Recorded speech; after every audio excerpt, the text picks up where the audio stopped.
यह निश्चित रूप से मेरी देखी सबसे डरावनी फिल्म है। फिल्म सच्ची घटनाओं पर आधारित है। कहा जाता है कि फिल्म ने रिलीज पर कई दर्शकों को डरा दिया, फिर भी इसने इंडोनेशियाई फिल्म इतिहास में टॉप 3 कमाई की। ध्यान दें, फिल्म डरावनी है। कहानी की शुरुआत में पुलिस को एक पुरानी हवेली में सैकड़ों सूखी लाशें मिली, दीवार पर लगी तस्वीर के सामने झुके हुए जैसे कोई बुरा अनुष्ठान कर रहे हों। लेकिन सरकार कल एक महत्वपूर्ण अंतर्राष्ट्रीय बैठक कर रही थी। ऊपर से आदेश था कि पुलिस इस मामले को दबा दे। उसने पत्रकारों से मौके की तस्वीरें लेने को कहा। उम्मीद थी कि भविष्य में सच्चाई जानने का मौका मिलेगा। फिर शवों को वहीं दफना दिया गया।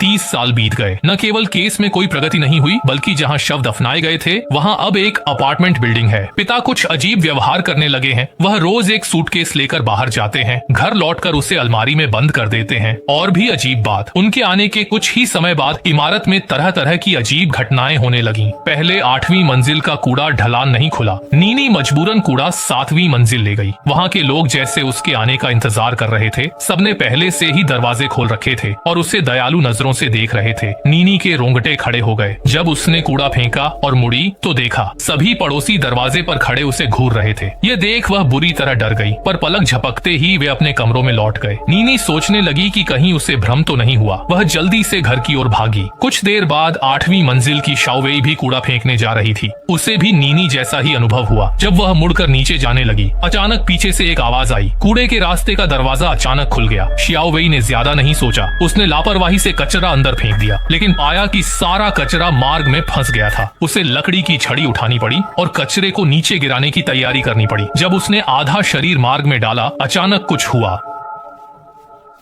शियाओवेई ने पूरी कोशिश की, दरवाजा बंद हो गया। फिर अंदर से आवाज आई। जब वह डरी हुई थी, वही भयानक आवाज उसके पीछे से आई। शियाओवेई डरकर भाग गई। सबने रात आराम से बिताई, लेकिन इमारत में अजीब स्थिति बनी रही। अगली सुबह जब पड़ोसी लिफ्ट का इंतजार कर रहे थे, शियाओवेई की माँ के बैग से सिक्के गिर गए। कुछ लिफ्ट के नीचे लुढ़क गए। सिक्के उठाने के बाद वह लिफ्ट में गई। यह पुरानी लिफ्ट अचानक खराब हो गई। ऊपर जाने लगी। पहली मंजिल का दरवाजा खुल गया। नीचे खेल रही लड़कियां देखने आई, सिक्के देखे और दीवार को सील करने दौड़ी। लिफ्ट में फंसे लोगों ने कोशिश की। एक गैप खोला। सबसे छोटी शियाओवेई को बाहर भेजा। शियाओवेई माँ को बचाना चाहती थी, पर लोग पागल थे। सब बाहर निकलने की कोशिश में थे। शियाओवेई लिफ्ट को तेजी से नीचे जाते देख रही थी। नीचे की लड़की ने दोस्तों को भागने को कहा, लेकिन जब वह बाहर भागी, 3 अभी भी अंदर सिक्के उठा रहे थे।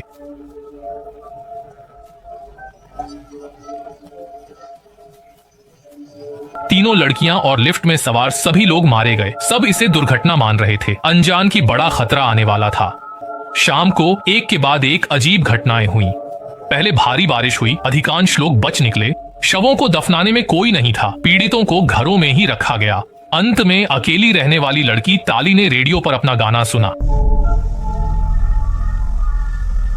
किसे पुकारना चाहती हो? रेडियो बंद होने पर ताली ने कमरे से दर्द भरी आवाज सुनी। देखा तो अलमारी पर कटा हुआ शरीर था। डर कर भागी, पर नीनी के भाई टोनी से टकरा गई। दरअसल टोनी ताली से प्यार करता था और उसकी मदद करने आया था। ताली ने सब बताया, पर मुड़कर देखा तो अलमारी खाली थी। लगा सब भ्रम था। उसने टोनी को रेडियो देकर कपड़े उतारने में मदद मांगी। टोनी ने इस बुरी चीज को फेंक दिया।